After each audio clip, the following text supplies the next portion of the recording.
Mukulike nnyo mu programu emisingi mwebale nnyo abasumba kale musibye mutyano bannaffe abalungi abalaba Salt TV nze Rita Kamya kubuuzaako era nenkwebaza emirimu gy'osobodde okubanga otuusaako engalo ndi ne Rosette Kalungi ku ludda olw'okutaputa obubonero era nga amawulire tulina mangi nnyo ddala wano ku munnyo ku satu kansooke nkuwe emitwe nkomewo nago mu bujjuvu tovaawo.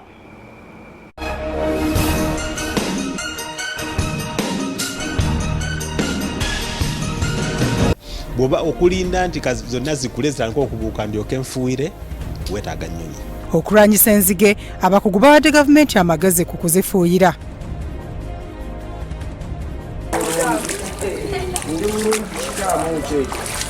Amazzi gaatuyingirira abatuuze basobeddwa badduse mu mayumba gaabwe.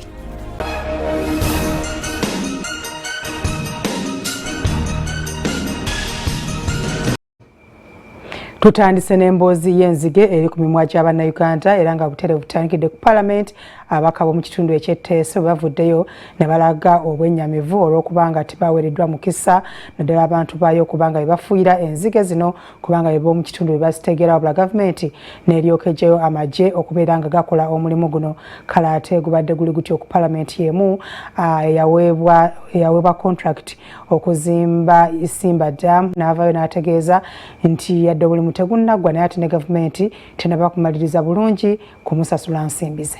Abaka bava Etteeso bakyalumina ogw'engulu ku ngeri gavumenti gy'ekuttemu okufuuyira enzige bo kye bagamba nti si bamativu oluvannyuma lw'okuba nti abantu baabwe gye babatadde mu nteekateeka eno. Bano abadde bakulembeddwamu Omubaka Patrick Okabe bagenda maaso ne beemulugunya ekyokukozesa abasirikale okufuuyira enzige zino kyokka nga nabo balina abantu abategeera emirimu nga gino.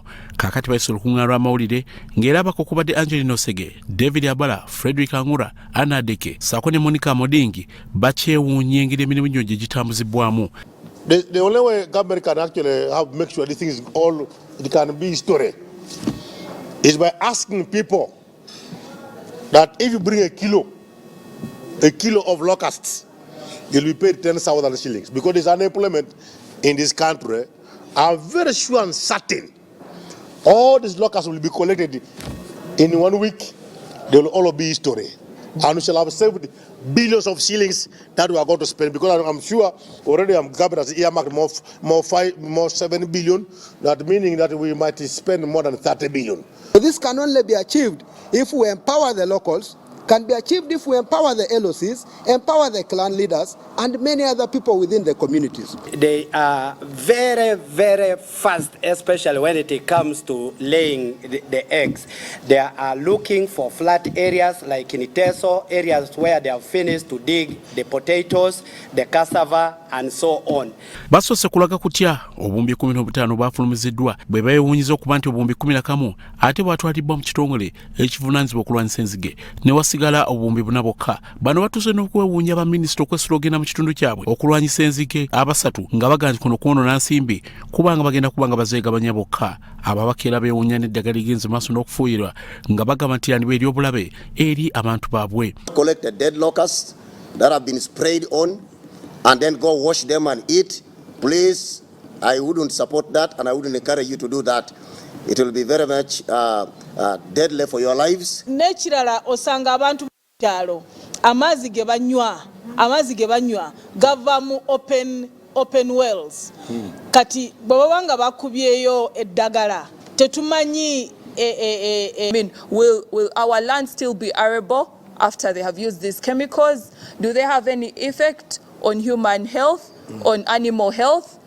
Government needs to assure us because they are chemicals and much as they are pesticides, we need the assurance that they are not going to affect the lives of our people, of Ugandans. Y'omukyala Jiang Nengai olunaku olwaleero ategeeza Paalamenti nga bw'atagenda kufundikira kuzimba lutindiro olugatta Kayunga ne Kamuli oluvannyuma okuba nti abanyi ensimbi ziraddala obumbi 42. Ono olunaku olwaleero alabiseko mu kakiiko ka Paalamenti akavunaanyizibwa ku by'enzimba yeekwasiza ekirwadde ekya coronavirus kyagamba ekiri mu ggwanga erya China ekinoonyeseza okutambuza obulungi emirimu kubanga ebikozesebwa ebisinga obungi abijja China ssaako ne zisimbye ne banka egenda okubawola ey'ekizimu. Wabula abaka ba Paalamenti beewuunyiza okufiira ddala ku ssente bw'akakiiko kano atuuse otegeeza nga waliwo emirobolo mingi egirina okubanga girongoosebwa. Recent updates indicate that critical snags still remain outstanding. National agreement, as Honorable is saying, that as we pay this final certificate or the second last, you give us something. That's why maybe these people are not doing it, approving. Why can't you finish the work? Or there are some people, when you get money in the account, they give you and they say, please bring here. Be honest. You should tell the country, you may not mention names, but there is a common name people now usually use honorable members. They call them mafias. Finished more than 92% of the works. You have seen the Isimba power plants generating power for 1 year. Only 92%? No, it's much more than that. Ku Raso TV, nze Grace Girinya, Nelia Sajabi, omunnyo. Kitalo nnyo omugenzi mukama muwummuza emirembe naye nga tukyali ku mawulire ag'okufa munnamagye yawummula Major General Biraro avudde mu bulamu bw'ensi eno ono yavuganyako ku bwa pulezidenti era nga afudde ettuntu lya leero mu ddwaliro lya Kampala Hospital. Munnamagye eyaganyuka Major General Benoni Biraro eyavuganyako ku bukulembeze bw'eggwanga lino mu 2016 afiiridde mu Kampala Hospital e Kololo. Okusinziira ku kiwandiiko ekifulumiziddwa ab'eddwaliro, omugenzi yatwalibwayo ssabbiiti ewedde nga 6 omwezi guno era ng'afudde ekirwadde ekya kkookolo w'ebyenda. Ku ddwaliro omulambo gwe guggiddwayo nga ku ssaawa 9 nga gukuumibwa bannamagye era nga wabaddewo obuzibu okufuna ebifaananyi.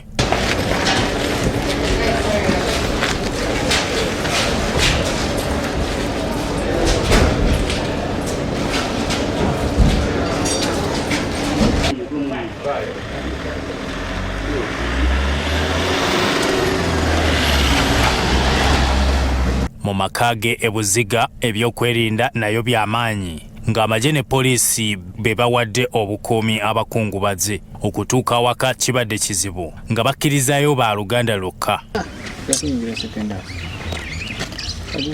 Ababaka ba palamenti ab'enjawulo baliko bye boogedde ku mugenzi. Awaayo obulamu ly'eddembe olwaleero Abannayuganda mwe beeyagalira. Era omulaba nti ye munnamagye nga otaddeko Kano Kizza Besigye owookubiri okuvaayo n'avuganya ku kifo ky'obwa pulezidenti. Ekyo kikulaga nti yali muntu ayagala eggwanga lye ng'ate alyagaliza mirembe.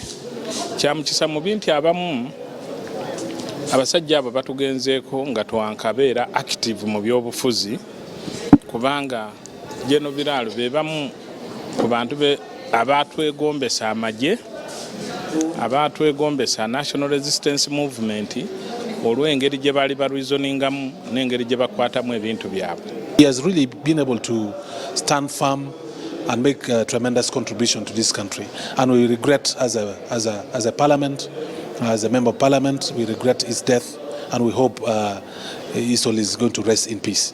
Abadde lesson nene nnyo eri ffena abali wano eri abatitiizi bonna abali mu ggwanga muno.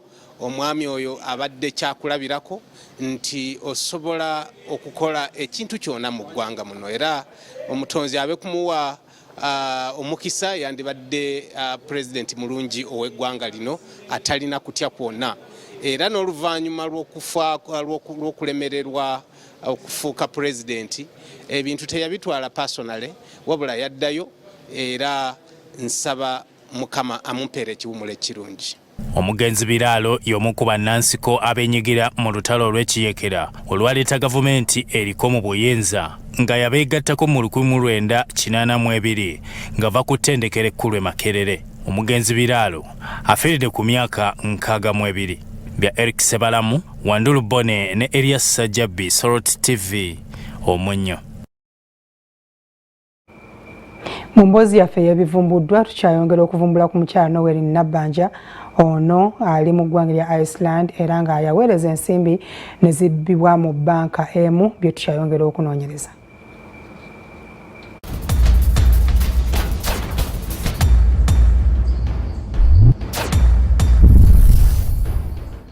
Emirundi gyensize nkugamba nti nfunye akaseko ku matama amazima gabeera nti nkafunye. Emboozi ya nkuba kye Noel Namayanja ali mu ggwanga lya Iceland nayo etandise okuvaamu ebibala. era bwe kataagirye eyolekedde okubiika amasumba. Kye mbadde sinnategeera nti vulugu eyali mu by'okubba ssente za Namayanja mu banki ya Exim ate aba banki enkulu eya Uganda tebabimanyangako era olubadde okubagwa mu matu ne bazikubamu wamma ne zaaka. Ng'eyo yonna tetunnaba kugendayo katusooke tufune Esther Kizza omutuufu eyalina okufuna ssente zino kyokka ne baziggyayo ku makya ennyo ng'anaatera okutuuka mu banka. Tandikira we byatandikira Esther. Nampereza sente, nampereza namba, nampereza security code ne question gyenina okubuuza. Gyenina okubuuza bali gye bambuuza ne answeringa. Mangi manyinza ne banka byaffe ne senda. Naye kakati watuukayo sente watuuka ozimpereza nasooka zijjayo nga nzigirayo ku working ID. Kakati bwe natuukayo ne bangamba tezikyali valid mu Sentinel, that is nakivubo. Kubanga tezikyali valid onakozesa driving permit oba passport. Esther mukwano gwe Namayanja bwe yamugamba nti ssente zituuse yagenda mu bank eya Centenary e Rubaga eyamuli okumpi. Kyokkola okuba nti yalina kaada ya mulimu, banki eno yamumma ssente ne bamubuulira by'alina okubatwalira okusobola okuzimuwa. Kati olwo wakola otya nga Centenary eganye kaada y'omulimu? Koba budde kisayina ate nga osaba ziweddeyo ng'obyase nnakuddayo nkeera era kye nakola personal feelings naddatako nagateeka mu nsawo nenzeyo nakewaka ndabe nti ate nkeera nzirayo zinakwera midde naye essaawa zaali ziwera ssaawa 3 ez'okumakya we nankubira essimu nti ate sente baziggyeyo owulira ne mugamba ati baziggyeyo batya nga tebazimpadde bangambye natwala driving permit oba ndagamuntu wa passport. Abagezigezi bali buli wamu. Ogambye wali weetegeka kuggyayo ssente enkeera ate kaziweereza nakugamba nti yali alabye nga ziggiddwayo. Enkeera wakeera mu Centenary? Manager n'agamba ka tracing okulaba within Centenary Bank nti waliwo outlet yonna ssente ezo zaggiddwako. Agamba bwe yagenda mu Centenary Bank baakamutema nti ho zaggiddwayo era manager yamuwa amagezi okudduka ku poliisi. Kale ogenze ku poliisi banoonyereza bakizidde nti ziggiddwayo mu Exim Bank. Biki ebirala? Ogenda ku Exim nagenda nditeeruzi zonna nga ndagana na poliisi by the way eya CPS yemaze okulaga sente zaggibwayo nga bakozesezza voters card eri expired ey'edda ziye zasookera ddala. Kaakati bo ne baŋŋamba nti bo balaba nti kiri valid nga tekuli tested question ng'erina different kwaliko ne gundi za different signatures nga ze different. Katono nnyo Esther tuddeyo emabega. Olwo ki ekikuwaliriza okugenda ku Exim Bank? Akati ku Exim after nga maze ogenda ku gundi maze ogenda ku CPS batresinze kwa sente zaviramu omanyi byagenda wala ne batresinze okulanga sente ani yaziggyeyo zavirayo wa okusanga nga bajjayo ku Exim naye nga bakozesa long documents. Ddala n'omuzibe bw'atunula ku mpapula eziggyayo ssente za Namayanja akkiriza nti mwalimu obufere obwa buli kika. Okimanyi nti neyaggyayo ssente zino bye yawandiika ku mpapula eziggyayo biraga nti alinga eyali tamanyi kyakola. Olwomugezaako okugoba ku bintu. Bakozesa long document bakozesa voters card eri expired yayitako nedda ne kagundi kali wero field omunasaninga emirundi esatu bakako byali fake babikola ku Exim eyo waggulu naye nga baŋŋamba bye baagala ate bo bali simanyi nga baba baziggyayo batya kyekyo. Kaakati ne bakola ki bo ne baŋŋamba nti according to them nawe naye nogana complaining nga bo balaba nti bakozesa document zaali ntuufu biki byonna oganda babuzabuza nga okimanyi ne tuwala balooya balooya ne babagula nga byali biwanvu. Olwo ssente bwakeera okuziggyayo wasanga biki na biki mu banka? Buzaali zatwalibwa ku makya nnyo. Ate early in the morning it was around sawa ndozanga 3 zabanga akugula bwe bakeera kikola ku makya zenga baba abantu bennyini bakola within Exim Bank baleka bakolagana bane ikwe masimanga gye bakikolamu have not concluded ndi kisala naye kireka bakolagana ne bale bangi bazijjayo. Teberezaamu abafere bwe baawula ab'emikwano omu n'atuuka okunyiigira munne. Ogambye Namayanja kutegeerezaawo ng'ate tezitwaliddwa. Olozzaako ki? Kitaba kyali ngafuna message ambuuza nti Esther tesente okedde zijjayo ku makya nga nti sinabazijjayo era nkyali waka sinagenda okutuuka nengenda ku Centenary Bank andabe baba tebalagawo bazijjiddeyo olunaku yali azimpereza ziraganga nti bazijjiddwa ku Centenary Bank oba kiki naye teziraga kintu kyonna zamuwa message ng'omuntu wakoleza nti nkusindikidde ssente naye nga teziraga nti bazivuddewo bakyo kitegeera it was just a blank message. Akati okutuukayo ku Centenary Bank nga bangamba bo tebanazijjayo within Centenary Bank outlet yonna awo okugenda ku poliisi ne zigulawo omusango.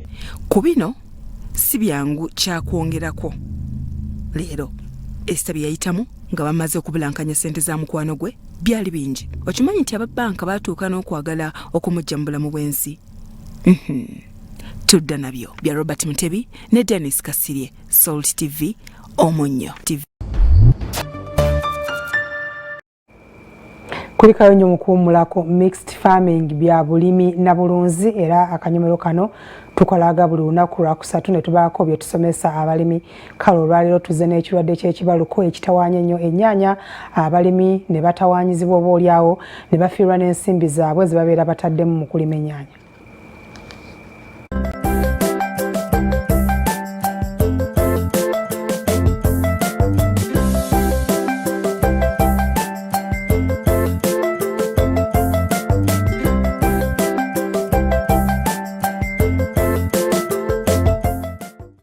Mbozi yaffe ya mixed farming olwaleero tukuleetedde ekirwadde kya kibabuko kiyite bright era nga kino kisinga kutawaanya ekirime ekyennyanja ekikosa ennyo abalimi olw'okufiirwa ensimbi zaabwe ze babeera bataddemu. Kibabuko kirwadde ekitambuzibwa obuwuka obusirikitu obuyitibwa pestrogen era nga buno bubuukira mu bbanga naddala mu budde obw'amaweweera gamba nga ku makya olw'eggulo oba mu biseera eby'enkuba wabula olw'okubanga ennyaanya kirime ekinafu mu butonde obuwuka buno bwanguyirwa okukizinda. Obuwuka buno buzaala nnyo era nga buli kawuka mu ddakiika emu yokka kabeera kamaze okuzaala emirundi 9 olwo buba buzaaliddwa nabwo ne buzaala mu ddakiika 45 zokka ekibuviirako okwala amangu. Obuwuka buno butandikira ku bikoola bya waggulu ne kijja nga kirya paka ku buti oluusi ne kituuka ne ku kibala kyennyini era ng'ekikoola kitandika okuba obutulituli ne kyengererera ne kikala n'ekidirira kuba kugwa. Ekirwadde kino kisobola okwewalibwa ng'osimba mu budde obw'ekyeya, okusiiga evvu ku bikoola naddala mu budde obw'okumakya nga kukyaliko ssuulwe, okusimba ebika ebigumira endwadde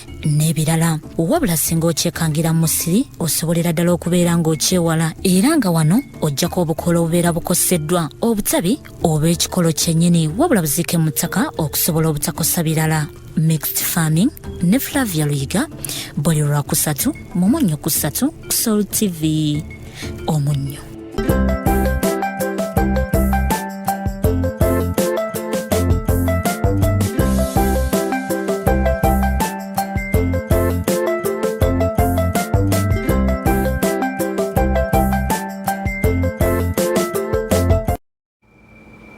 Webale nnyo Flavia Luyiga okusomesa ku kirwadde ky'ekibabuko. Kale ebyo nga tubitadde ebbali tugenze ku kyalo Namuwongo mu Katongole zooni n'abaayo basobeddwa olw'okubanga amazzi ge batamanyi gye gava gatandise okuzingako ekitundu kino era nga gayingira mu mayumba gaabwe nga n'abamu amayumba batuuse okugaddukamu.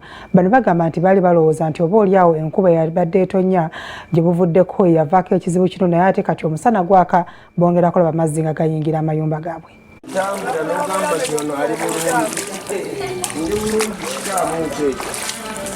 Abatuuze abawangalira mu Katongole zooni Namuwongo kino kisangibwa mu luka gw'Ebukasa mu ggombolola y'e Makindye basobeddwa amazzi bwe gabalumbye kati bangi badduse mu mayumba gaabwe. Kati wano tugenda wa? Mbadde mu nju yawe. Tugenda mu nju yo? Amuzi ekimunyanga asigamiramu. Kansubira wano si wawanvu.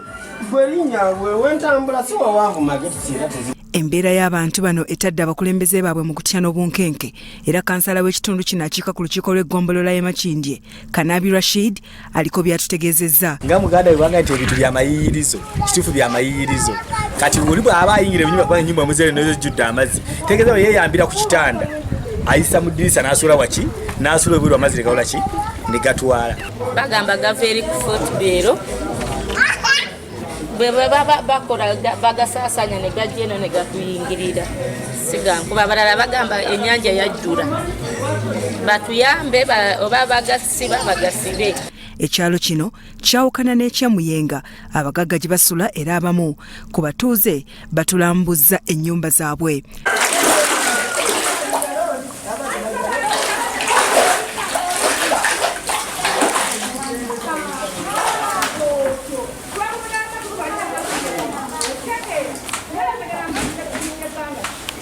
Omwenda mu bulimi katonda wange wensula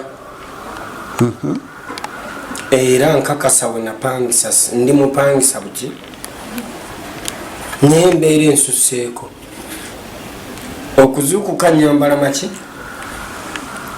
nambuts nzisuza wali wansi neninya okunaaba naabira muki mu mageti. Tulambudde ekyalo kyonna ng'ennyumba ezisinga obungi abatuuze bazidduseemu. Ezo ssente zeesaasaanya zeewakati nga bwe bafuulu figa abakusaze balina ssente bagamba balina ssente kati lwaki gavumenti ekwata neewa bo ng'ate ffe tuli eno tuli bubi miliyoni mmeka n'olaba mbu babagabidde bibaasa ffe tuli eno tufa. Amazzi gano gajja yadde enkuba tetonye mu biseera by'omusana tumanyi batugamba bugambi nti ennyanja ejjula. Ng'oggyeko ekyokuba nti tebakyalina we basula naye n'ebbula lya kaabuyonjo nalyo libatunuza ebikalu olw'ensonga nti beeyambira mu buveera nga bwe banyugunya empita mbi. Obuyonjo zaalibaddeko naye era okuzigendamu n'obutazigenda mu bifaanagano oba omuteekayo n'omusanga mu nju. Kaabuyonjo zo zajjula ezibuuga ne zitandisa okufuluma si kiwa nti eriyo kaabuyonjo erimu obukyafu. N'abakyala w'ekitundu kino tulina Omugisha Jolly agamba nti baali bamanya embeera ng'eno ereetebwa nkuba etonyedde ebbanga kyokka ku mulundi guno kumpi amataba gabalumbye mu kiseera nga kya musana. Katuzisulamu oyagala tugenda olabe ebitanda byaffe gye tusula tukutwale mu maazi olina buutisi tugende tukulagwe buli bwe tusulawo olabe abantu bo abakulonda we basula mbatwale waturevu. Kati bo abatuuze essuubi libali mu gavumenti. Ebikere tubiryalirawe ku mmeeza kuba obutuuka ekiro engeri gye biwoggana tusobola na kufuna tulo akini mu mazzi mugiramu n'emisota. Byakyambadde Lawrence, Salt TV, Omunnyo. Kwikayonyo kyambadde Lawrence abantu b'omu Katongole zooni Namuwongo abakulembeze musituke mu butuufu bali bubi ng'emboozi bwe tugirabye. Kale minisita w'ebyenjigiriza n'emizannyo omukyala Janet Kataha Museveni aliko abakulira amatendekero ag'ebyemikono bakwasizza ebikozesebwa basobole okubeera nga babangula abavubuka. Minisita nga ategeezezza nti gavumenti ne bbanka y'ensi yonna be bawaddeyo bino okusobola okubayamba. Gavumenti ng'eri wamu ne bbanka y'ensi yonna bawaddeyo ensimbi okusomesa abavubuka n'abakyala ebyemikono nga bayita mu matendekero g'ebyemikono ag'enjawulo nga basinzidde mu kibuga Kampala. Minisita w'ebyenjigiriza n'emizannyo Janet Kataha Museveni yakwasizza abakulira amatendekero ag'enjawulo ensimbi zino ziyambeko mu kusomesa abavubuka ebyemikono n'abakyala. $700 million and it is there. That's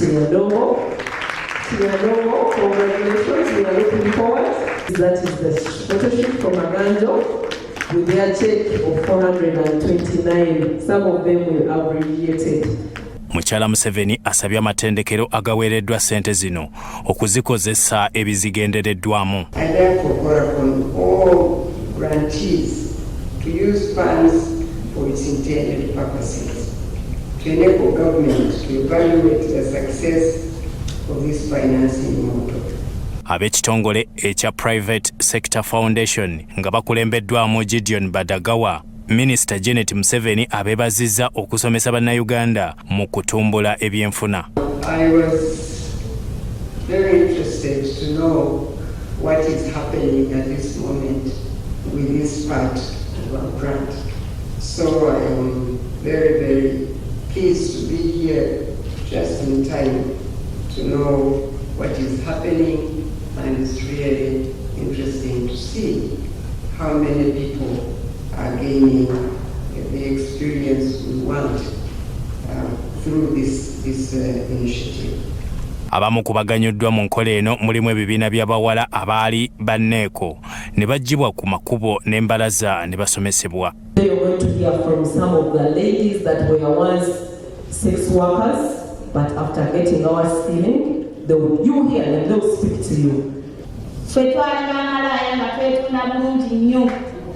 Ngera omuntu atugamba okola ekintu ekirala okuleka omulimu okufunisa ssente mu bwangu tuba tetusobola naye maama waffe tukwebaza Maruthi mu kujja mu kitongole kya Lava Friend naffe ne tuvaayo gye twali ne tujoyinga Lava Friend twayiga ku bitabo ne tuyiga okusoma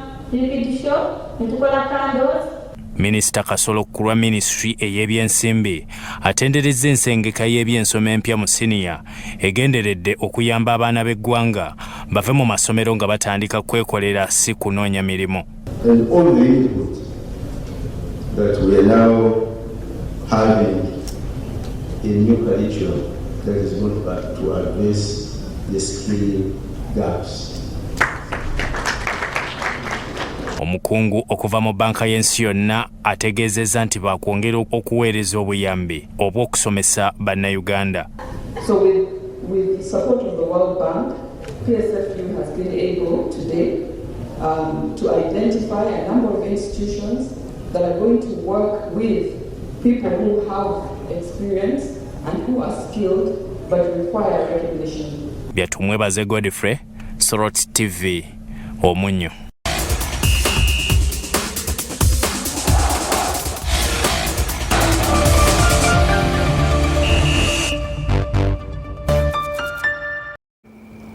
Omunnyo kusatu kokyali nze Geoffrey Mugero okutuusa akagavudde mu nsiike y'ebyemizannyo. Ntandikideko e Kavumba Club ya Express ewanduse mu mpaka za Stanbic Uganda Cup oluvannyuma lw'okuwandukiramu mu kakodyo k'okusumulagana obusaale.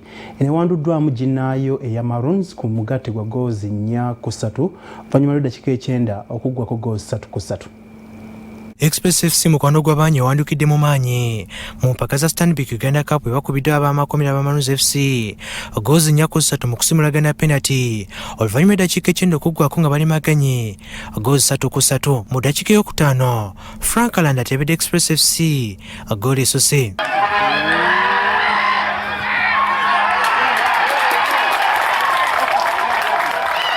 Mu ddakiika y'omwenda Okello Maxwell atebedde Maroons FC gooli y'ekinkanyi ate oluvannyuma omuzannyi Steven Mukwala atebye gooli ebadde ennyuvu bw'agikubidde mu senta y'ekisaawe era bw'etyo nereka ng'ekisaawe kisanyaladde.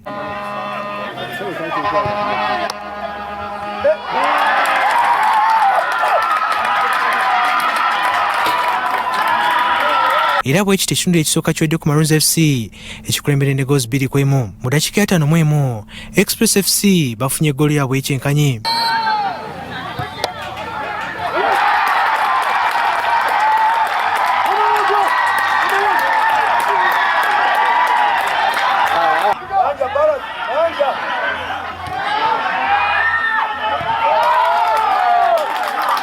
Ate mu ddakiika 6 ezongezeddwa mu muzannyo guno Captain Express FC Disani Galiwango abatebedde gooli y'ekinkanyi ng'eno ebadde ya penalty. Bwe bagenze mu bunnya Disani Galiwango yasoose okusimulira Express FC ne bambi omupiira guno agukubye mu bire. David Ndihabu yatebedde Maroons FC penalty yabwe y'obuwanguzi ng'enerese omutendesi Douglas Byamweyana ng'ali mu ssanyu nga bw'atabiirangako.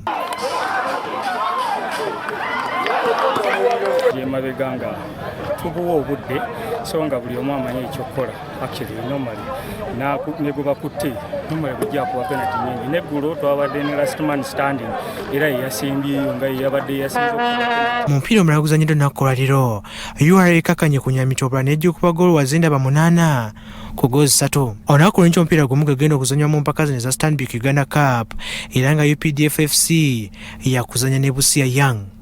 Kabenge Yusuf, Salt TV, Omunnyo. Ate na buli kati abangula ekikopo kya Stanbic Uganda Cup omwaka oguweddeko Sane badde fari bakyakukkuluma nti tebaafuna nsako yaabwe wabula waliwo essuubi ery'amaanyi nti ekibiina ekitwala omupiira mu ggwanga Uganda kyandibaddiramu ne babawa ensimbi zino. Buli lukya abaddukanya omupiira mu Uganda bakyogera lunye ng'ensimbi bwe zeeyongedde mu byemizannyo naye ekyennyamiza kwe kubanga bamu ku basinga okukwatibwako omuzannyo guno okuli abazannyi bareefali bannannyini kiraabu bayongera kunyigirizibwa ate nga bo abakulu abakulembera omupiira beeyongera kugaggawala. Eno ensonga etuuse ne mu paalamenti ng'omubaka wa paalamenti akiikira ab'Emakindi Wesalan Sewanyana ng'anda ne klabu y'omupiira gy'addukanya agamba nti abazannyi ba Uganda Cranes batiisatiisizza okuddamu okwekalakaasa nga bagamba nti ensimbi ez'abasuubuzi ba gavumenti nga bakava mu AFCON tebazifunanga. There is a problem now.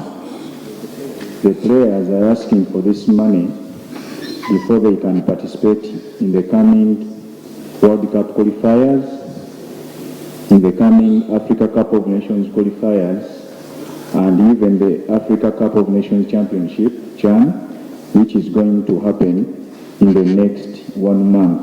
Of concern is, can we know the whereabouts of this money?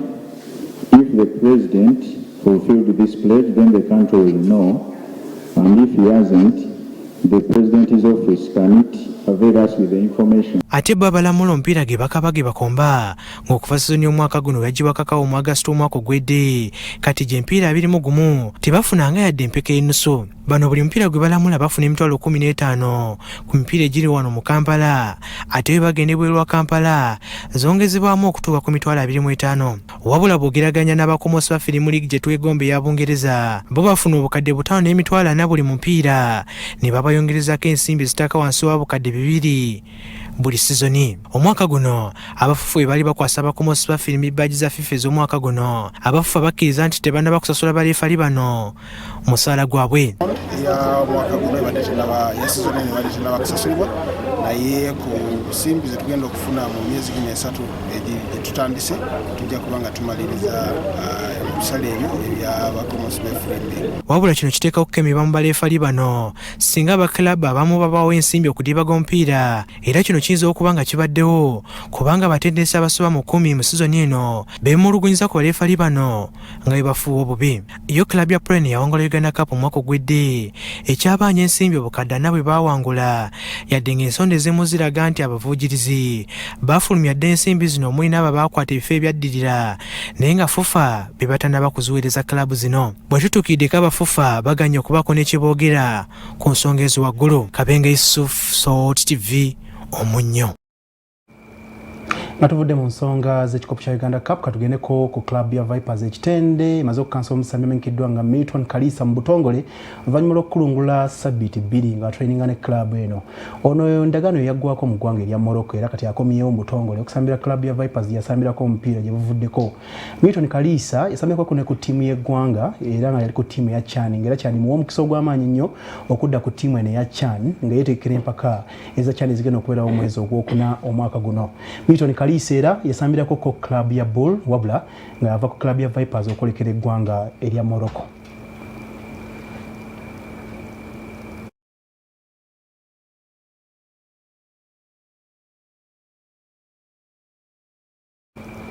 Nabo ekitiyo tukujide mu nsiko ebyemizannyo olunaku olwaleero. Mbadde Geoffrey Mugero wakankuze wamwanyi na Zerita Kamya tuwumbewumbe ag'ekiro ky'olunaku olwaleero. Mbutambudde olunaku olwaleero Geoffrey Mugero n'ebyemizannyo nze Rita Kamya namuno Mary ku kamera ate nga tube ne Rosette Kalungi okuyambako ku bannaffe abalina okusoomooza mu kuwulira omunnyo okusatu bwe gutambudde tova ku Salt TV programs enyovu zikyagendera ddala maaso mubeere bulungi mweraba.